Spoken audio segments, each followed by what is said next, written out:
মুসলমান যদি একটা মানুষ মুসলমানকে মেরে দেয় তো গোটা পৃথিবীকে মেরে দেওয়া হলো, গোটা পৃথিবীকে অসম্মান করা হলো। আর এই লোকটা নবী দাওয়াত করছে আর এই লোকটা মানুষকে মেরে দিল, কেমন করে সহ্য করতে পারে? হযরত মুসা প্রশ্ন করলেন, রে আল্লাহর বান্দা, আপনার কাছে জ্ঞান আছে বটে, কিন্তু আমি আর সহ্য করতে পারলাম না, এত সুন্দর বাচ্চাটাকে কেন মারলেন আপনাকেই বলতে হবে।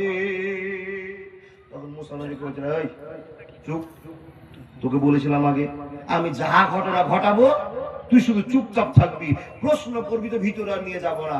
মুসা নবী বলছে, ঠিকই তো কথা, আমি তো কথা দিয়েছি, ভেজাল লাগালে হবে না।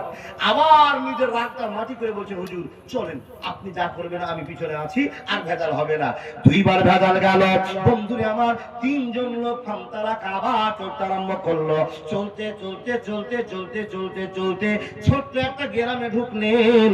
আর ঢোকার পরে বন্ধুরে আমার, তিনজন লোক ওই গ্রামে গিয়ে বলছেন, ও গ্রামের লোকেরা,